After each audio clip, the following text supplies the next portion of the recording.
préoccupé, tracassé par, animé de ce...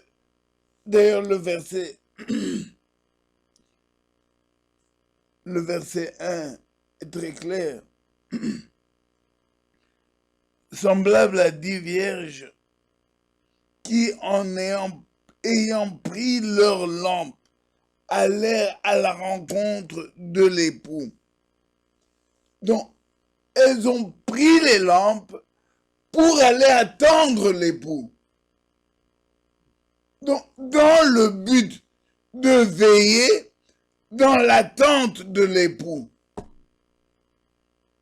Elles sont allées chercher à en acheter dans le but, frère. Oh, que Dieu soit loué et que Dieu soit exalté pour la grâce qu'il nous a accordée de ne pas être folle et d'aller acheter de l'huile en train d'attendre l'époux, mais d'aller acheter de l'huile.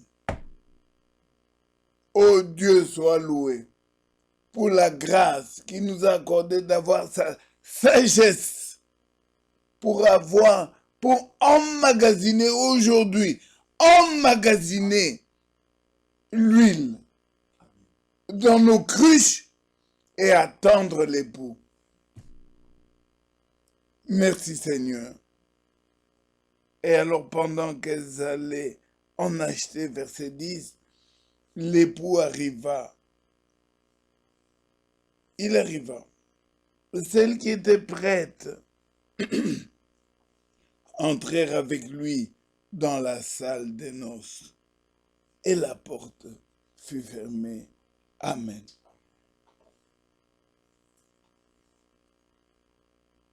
Puisse le Seigneur nous apprêter. Puisse le Seigneur nous donner les moyens de nous apprêter. Puisse le Seigneur concourir, secourir celui qui veut que le Seigneur le trouve prêt. Et ce matin, je viens, par la grâce de Dieu, avec 5 pains et 2 poissons. Je viens avec quelques écritures, mais je viens dans le but d'être prêt. Je viens, mon frère, nous allons lire et nous allons méditer sur cette bonne parole que Dieu nous a accordée pour être prêt pour son retour.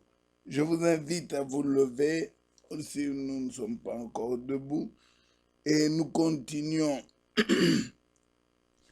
le livre de Ruth au chapitre 3. C'est là que nous étions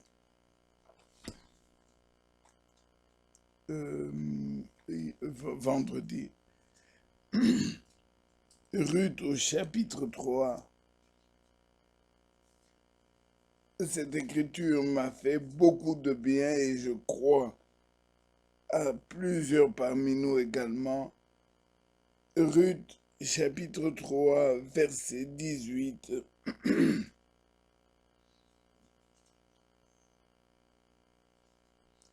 Et Naomi dit, « Sois tranquille, ma fille, jusqu'à ce que tu saches comment finira la chose. » Alléluia. Amen. Car cet homme ne se donnera point de repos qu'il n'ait terminé cette affaire aujourd'hui. Amen. Amen.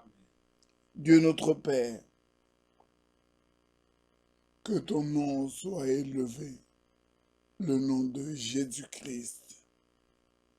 Nous croyons que toute écriture est inspirée, toute écriture est utile. Oui, notre Père, bénis ta parole dans nos cœurs aujourd'hui, l'oreille qui écoute, la bouche qui parle. Accorde-nous cette huile en réserve. Fais de nous ces vierges sages qui t'attendent. Et reviens parce que nous attendons au nom de Jésus-Christ. Amen. Que le Seigneur soit loué. Nous sommes toujours occupés par ce droit d'aînesse. Nous sommes préoccupés comme Jacob. Nous sommes désireux. Nous sommes dans cette attente. C'est notre héritage. C'est notre droit. Nous n'avons pas décidé. Ce n'est pas nous qui avons fait que nous naissions aujourd'hui. Tu n'as pas choisi d'être dans Laodicée. Mon frère, tu n'as pas désiré, tu n'as pas choisi entre Smyrne et l'âge de Laodicée. Si tu naissais, c'est vrai qu'à frère Branham, il lui a été posé la question. Non, lui-même dit, s'il m'avait été posé la question, maintenant que tu vis déjà dans l'âge de Laodicée, maintenant que tu es déjà là, mais si après ça, la question t'était posée de savoir dans quel âge aurais-tu choisi, si tu avais le choix, dans quel âge aurais-tu choisi de naître et de vivre? Il dit, mais croyez-moi, sans hésiter, j'aurais choisi cet âge-ci. J'aurais dit, Laodicée. Amen. La vie est parsemée d'épreuves, mon frère, ma sœur.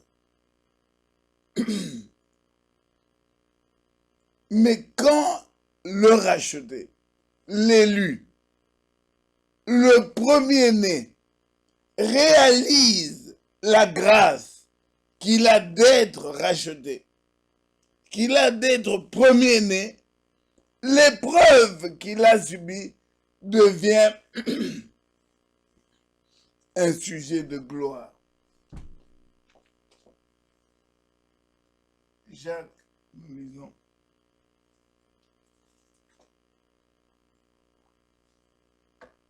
Jacques.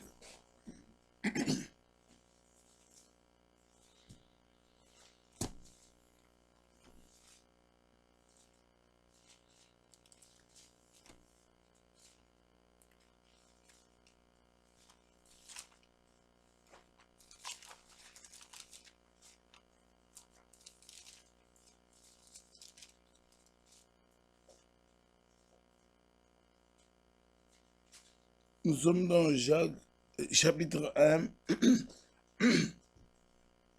et je lis à partir du verset 2. Mes frères, regardez comme un sujet de joie complète,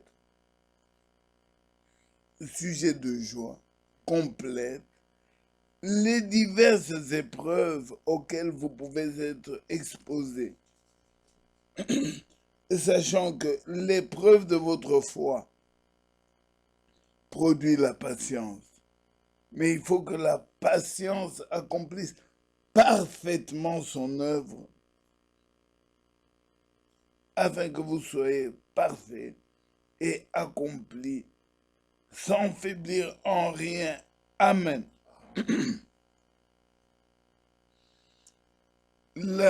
L'épreuve, d'ailleurs, le mot le dit, c'est une épreuve. L'épreuve, elle atteste de quelle nature est celui qui est éprouvé. L'épreuve témoigne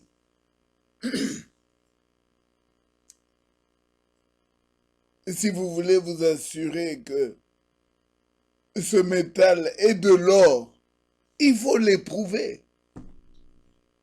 Si vous voulez vous assurer que ce chrétien est un premier-né, il faut l'épreuve.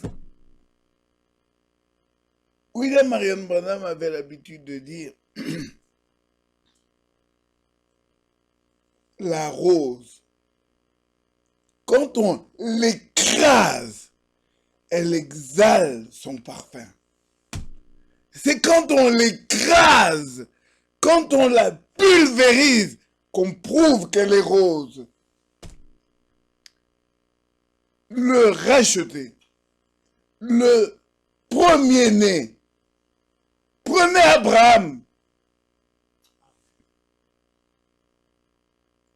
Toute une vie sans enfant. Et puis la promesse. Et après la promesse, il tient la promesse entre ses mains. Alors l'épreuve vient. Abraham, offre-moi Isaac, ton unique, ton fils que tu aimes. Et Abraham entend ce fils lui demander, mais voici le bois, voici le feu, mais où est le sacrifice? Frère, de quoi déchirer le cœur d'un père. Abraham entend la question ultime au moment où il est à Morija. Pas au bas de la montagne où il pouvait changer de décision. Non, au sommet, au moment du devoir. Et il entend cette question. De quoi arrêter tout? Toi et moi, nous dirons, non, l'épreuve était trop grande. Non, la tentation était trop forte.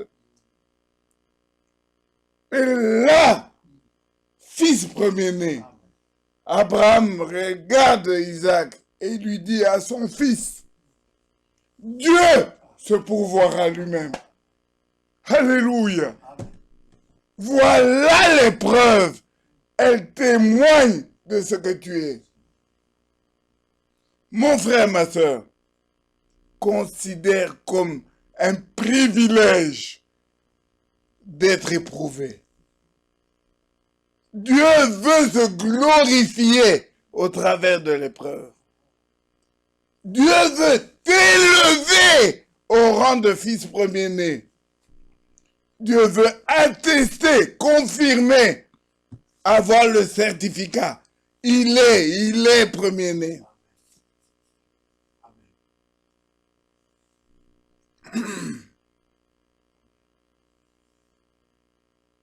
Les Hébreux ont répondu au roi, ne te donne pas la peine de réfléchir. Ne réfléchis pas. Nous n'allons pas adorer ta statue. Nous n'allons pas. Notre Dieu est capable. Il est capable. Notre Dieu est capable d'intervenir. Ça, nous le croyons. Nous n'hésitons pas. Il est capable. Et même si il ne le faisait pas, nous n'allons pas adorer ta statue. Quand est-ce qu'ils ont répondu ainsi? N'est-ce pas au moment où on est venu leur dire, maintenant on va chauffer 7 fois plus. Quand l'épreuve se corse, quand la température augmente, tu prends l'enfant, il chauffe au point de chauffer au travers de la couverture. Tu prends les résultats médicaux. Alors que tu as déjà mal à la tête, le médecin vient d'ajouter, on a trouvé un cancer. Quand l'épreuve corse, alors se manifeste le premier-né. Alors, Ruth, sa belle-mère lui dit, va, découvre les pieds de Boaz, découvre et couche-toi là. Ruth dit, elle ne dit pas comment pas, mais écoute, c'est ma belle-mère elle-même qui m'a dit retourne. Elle ne dit pas, j'ai marché, on a déjà perdu. Elimelech, ses 2 fils, on a déjà perdu. Quand l'épreuve s'endurcit, la rose exhale son parfum. L'élu, le fils premier-né, manifeste qu'il est premier-né. Et toi, mon frère, là brille le choix de Dieu sur ton visage. Là, ma sœur, au prix de tes enfants, au prix du mariage, au prix de tout, tu n'abandonneras pas Christ et sa parole. Que le nom de notre Dieu soit élevé. Nous étions dans le livre de Ruth.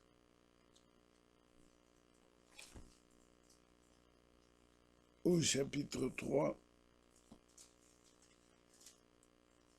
Lisons, pour revenir à notre sujet de droit d'aînesse, une drôle d'histoire. Permettez-moi le mot drôle. C'est dans le livre de Luc. Luc au chapitre 15.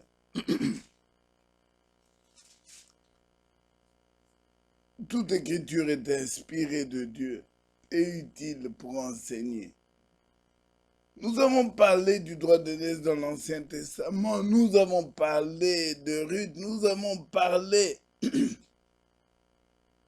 Et voici dans le Nouveau Testament une histoire qui parle d'un père et de ses deux fils. Nous sommes dans Luc 15, je lis, parce qu'il s'agit du droit d'aînesse, le droit des premiers-nés. Luc 15, nous lisons à partir du verset 11. Il dit encore, qui il, notre Seigneur, un homme avait deux fils. Le plus jeune dit à son père, mon père, donne-moi ma part, la part de bien qui doit me revenir.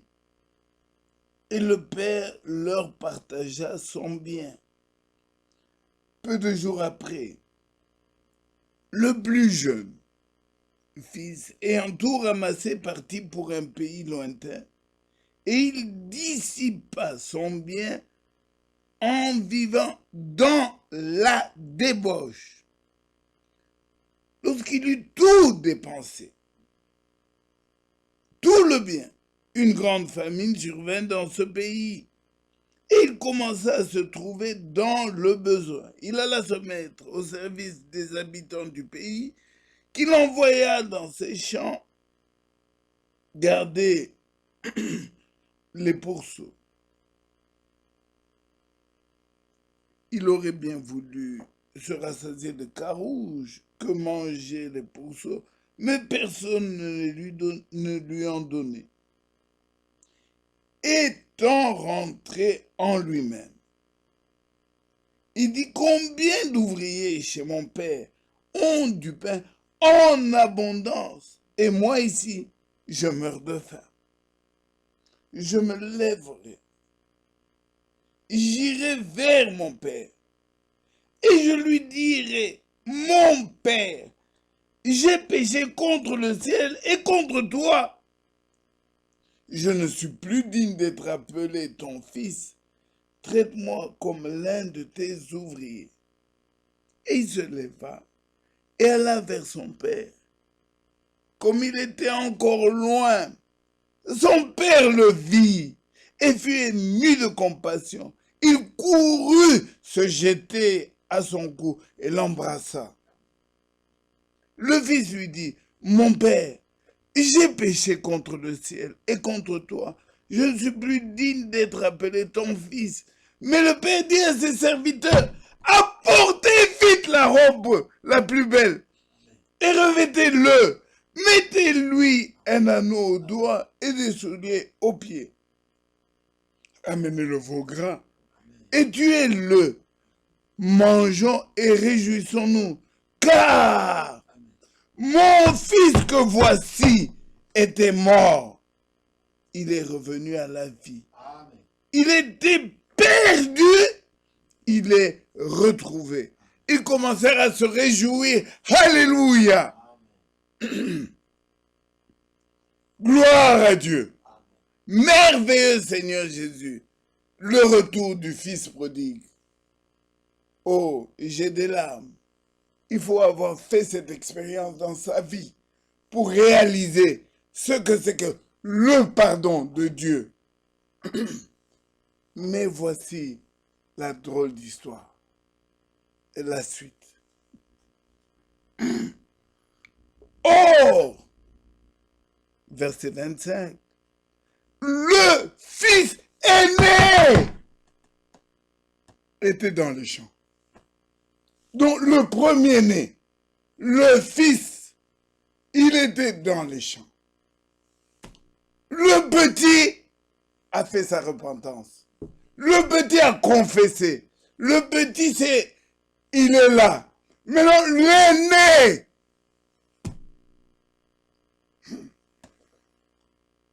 gloire à notre Dieu. Toute écriture est utile pour enseigner. Toute écriture est utile pour conduire.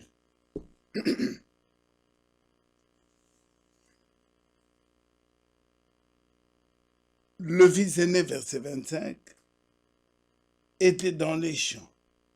Lorsqu'il revint et approcha de la maison, il entendit la musique et les danses. Il appela un des serviteurs et lui demanda ce que c'était. Ce serviteur lui dit, ton frère est de retour et ton père a tué le veau gras parce qu'il l'a retrouvé en bonne santé. Verset 28. Il se mit en colère. Il se mit en colère et ne voulut pas entrer. Son père sortit et le pria d'entrer. Mais il répondit à son père, voici, il y a tant d'années que je te sers. Amen. Que je te sers. Nous l'avons vu pour Ruth. Oh, excusez-moi. Que je te sers sans avoir jamais transgressé tes ordres. Et jamais tu ne m'as donné un chevreau pour que je me réjouisse avec mes amis. Et quand ton fils est arrivé, lequel? Celui qui a mangé ton bien avec des prostituées. C'est pour lui que tu as tué le veau gras.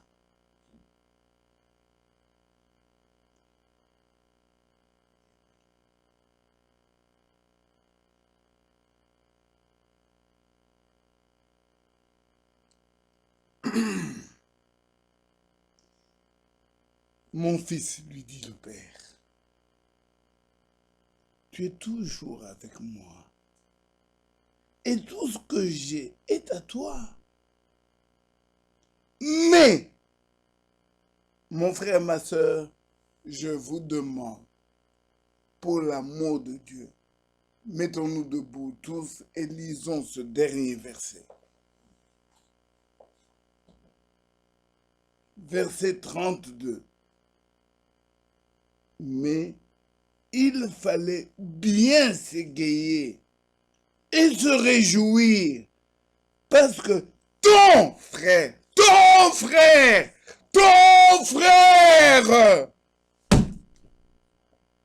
parce que ton frère que voici était mort et il est revenu à la vie parce qu'il était perdu et qu'il est retrouvé.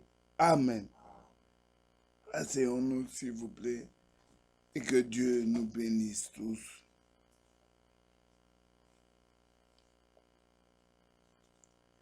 Je répète,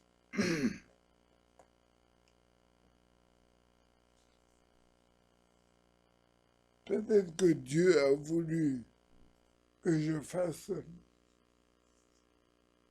l'expérience d'avoir été perdu pour réaliser ce que c'est qu'être sauvé. Peut-être que toi, mon frère, toi, ma soeur, tu passes par une situation, que sais-je, mais il faut des fois tomber malade pour apprécier la guérison.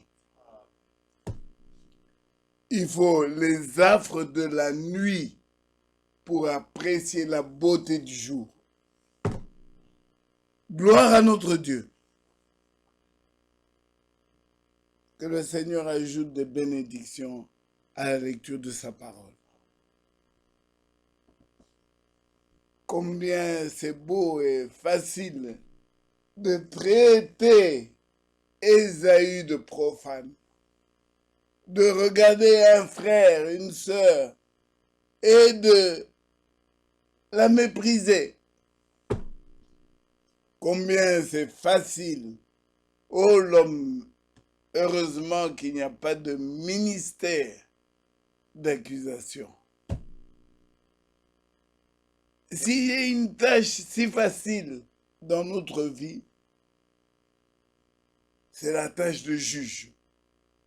Combien nous voulons très vite juger. D'ailleurs, regardez, tout ce que nous regardons, nous l'apprécions, soit c'est bien, soit c'est mal. Et si c'est bien, c'est parce que ça me plaît. Si c'est mal, c'est parce que ça ne me plaît pas. Voilà. Mais Dieu a conservé pour lui-même la mission et la faculté de juger l'homme. Dieu s'est préservé. Il a fait de son trône un trône de jugement. Parce que s'il laissait l'homme juger son frère, je précise, son frère, l'homme aurait mis fin au monde. L'homme aurait décimé l'homme. Bon.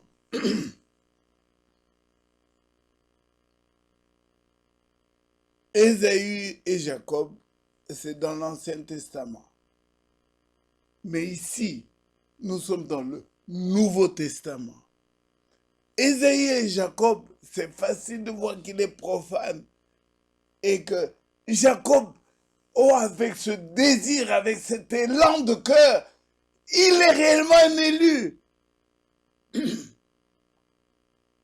Mais voici Jésus-Christ, la parole faite chair, lui-même parlant du droit d'aînesse.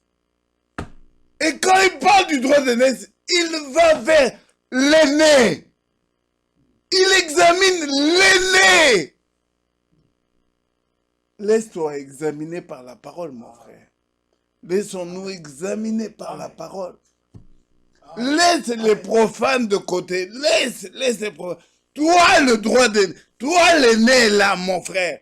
Toi, l'aîné, ma soeur. Laisse la parole examiner nos cœurs.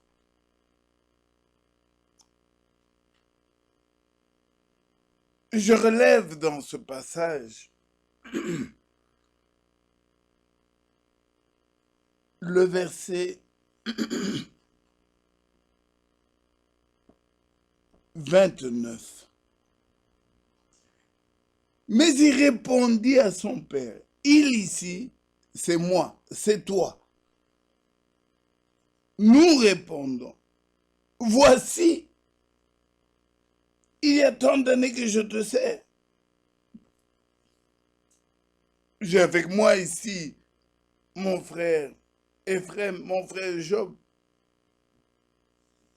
notre frère Bovic. Tous ici, nous servons le Seigneur. Si mon frère Ephrem est venu ce matin, si mon frère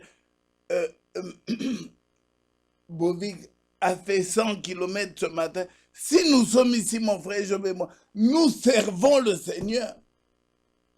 Et nous pouvons le lui... Seigneur, nous avons même... Il y en a qui ont travaillé cette nuit, peut-être. Il y en a qui sont venus peut-être même à vélo. Nous servons le Seigneur. Nous en avons les preuves. Voici tant d'années que je te sers. Donc, preuve à l'appui. Je ne suis pas seulement l'aîné. Non. Je n'ai pas que le droit d'aînesse. Non. Je te sers. Quel sacrifice je n'ai pas fait. Voici le temple. Quel sacrifice je n'ai pas fait. Voici tant d'années que je te sers. Sans avoir jamais transgressé tes ordres. Donc, je ne suis pas seulement je ne prétends pas seulement avoir le droit d'aînesse. Je ne prétends pas seulement. J'ai le certificat. J'ai la preuve. Mon frère, ma soeur, permettez-moi d'insister sur ce verset. Voici tant d'années que je te sers.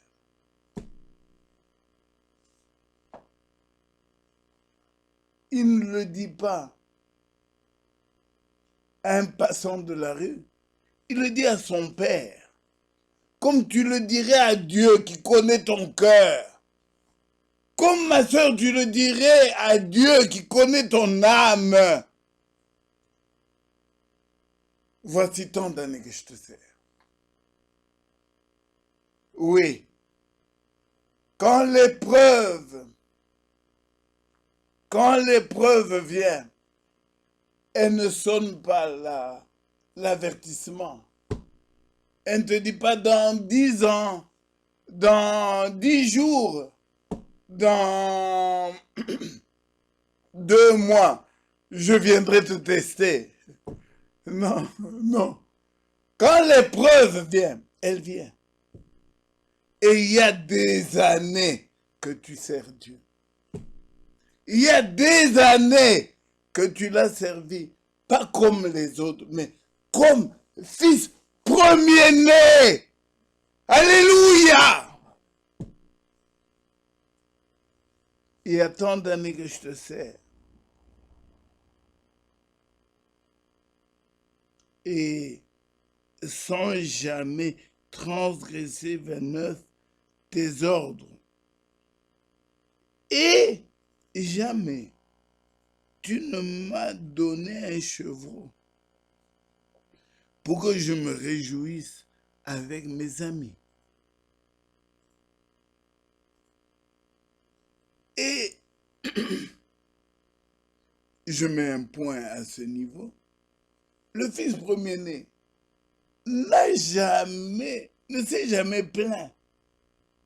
Il n'a jamais réclamé un chevreau. Non! Il le servait pas parce qu'il voulait avoir un chevreau. Il le servait non parce qu'il attendait une récompense. Non, il le servait parce qu'il était fils premier-né. Ma soeur, tu as servi ton Dieu. Tu as aimé. Mon frère, tu as servi ton Dieu. Tu l'as aimé. Pas parce que tu attendais en retour quelque chose, mais parce que tu étais sincère. Et voilà que aujourd'hui, le texte continue. Et quand ton fils, verset 30, est arrivé, pardonnez-moi cette boutade, lui est fils premier-né. Et à la différence d'Ésaü, le cadet là n'a pas demandé, sollicité qu'il prenne sa place. Non, le cadet est resté cadet. Je ne sais pas si vous me suivez. Le cadet là n'a jamais revendiqué la place. Non. Est-ce qu'on est d'accord? Il est resté premier-né. Il agissait, et le témoignage est là. Il dit, mais quand ton fils, le deuxième, le cadet, qui n'est pas premier-né, lui est arrivé, il est arrivé quand? Après avoir, lisons, quand ton fils est arrivé, celui qui a mangé ton bien avec des prostituées, c'est pour lui que tu as tué le veau gras. Car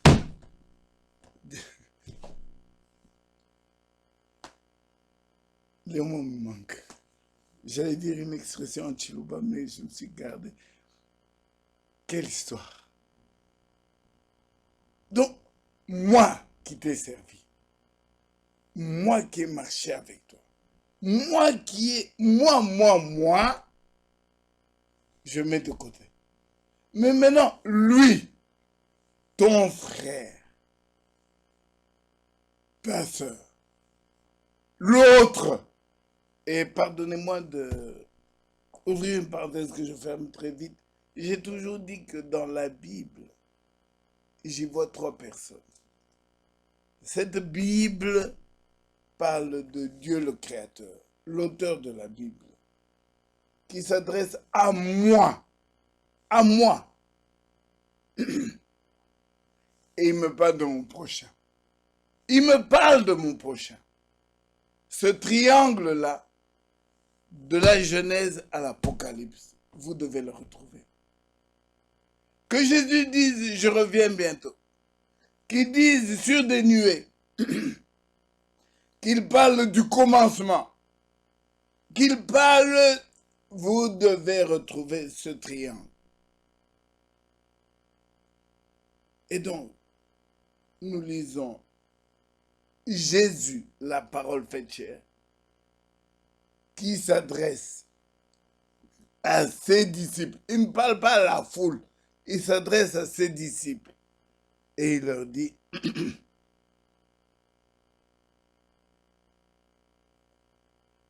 et quand ton fils est arrivé, celui qui a mangé ton bien avec des prostituées, c'est pour lui que tu as tué le veau gras. Normalement, je devrais terminer cette lecture par une exclamation. C'est pour lui que tu as tué le veau gras.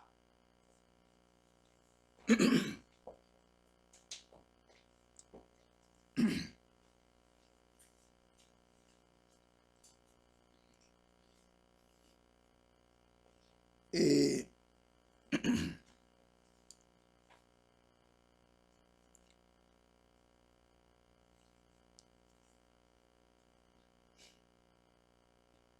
le Père va lui répondre. Maintenant, c'est la réponse qui m'intéresse. Et c'est la leçon que nous voulons avoir aujourd'hui de la part de notre Dieu. Mais il répondit, merci, pardon, mon fils, 31, verset 31, mon fils lui dit le Père, tu es toujours avec moi. Donc il atteste, il confirme ce que le fils lui disait. Il dit, tu es toujours avec moi. Et tout ce que j'ai est à toi.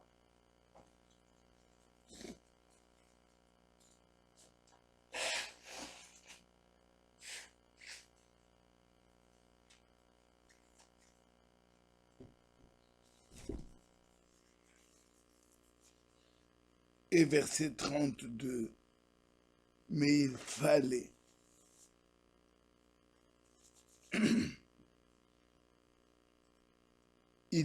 bien s'égayer et se réjouir. Il fallait pas se fâcher, refuser d'entrer dans la maison, Regardez-moi ce jeune homme. Il refuse d'entrer dans la maison dans laquelle il a droit. J'ouvre une parenthèse que je ferme très vite. Un jour, j'en parle avec une larme.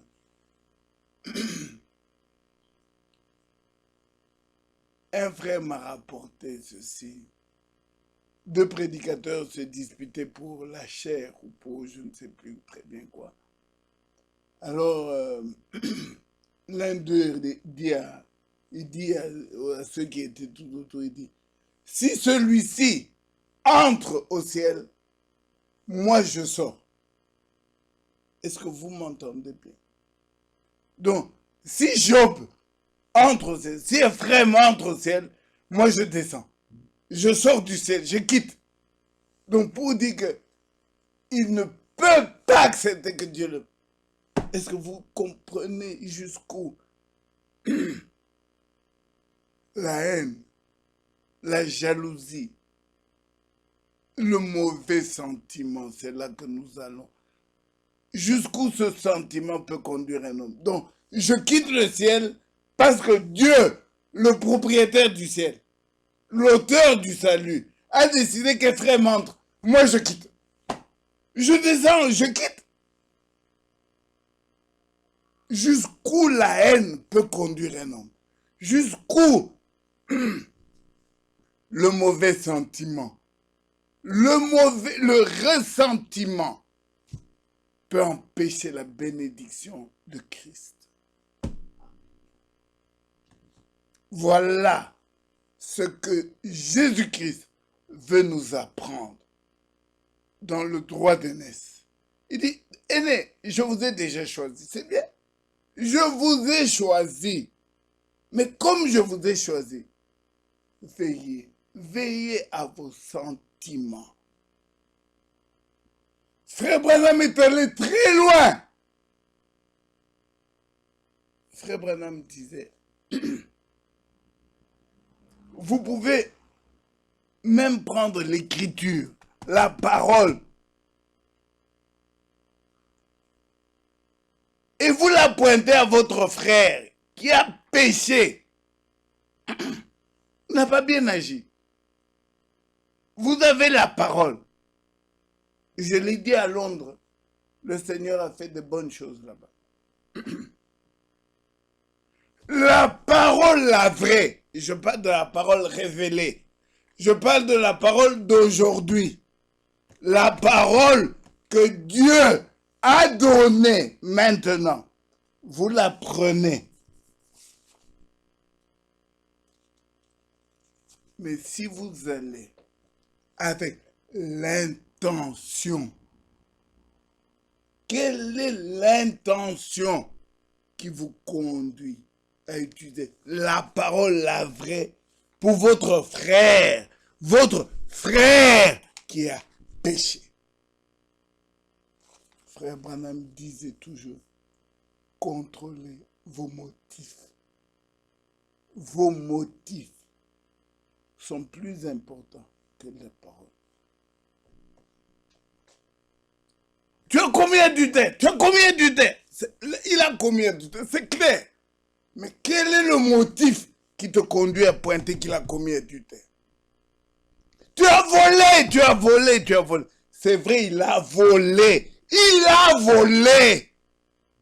Mais quel est ton motif? Dieu, le Seigneur, Jésus-Christ se prépare une épouse. Et à la fin, Frère Nikou, que Dieu le bénisse, nous avons vu les travaux. Au début, c'est les bulldozers, c'est les marteaux-piqueurs, c'est le chantier quand il commence, c'est vraiment... Il faut des pôles, il faut des pierres, il faut... C'est-à-dire, là, on met la fondation. Il faut des gros moellons. Parce qu'ils doivent porter toute la charge. Mais quand la pierre de fait est posée, là maintenant on vient avec un jointoyeur. Donc il vient avec du sable, la poussière, et on met les joints. Donc la finition, il n'y a plus de pierre, non. Là vous venez avec des petits ouvriers. Des petits ouvriers. La finition. On n'entend plus le bruit des gros marteaux. On n'entend plus le chantier. Non, c'est fini. Là, même une sœur peut venir nettoyer, balayer la salle et ranger les chaises. Les enfants, Juni, les petits, là, peuvent venir ranger les carnets. C'est la fin.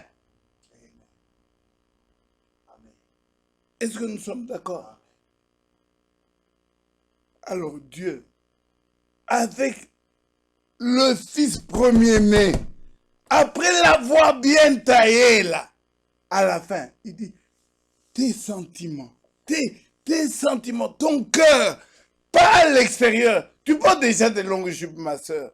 Tu ne te maquilles plus. Tu ne te maquilles plus.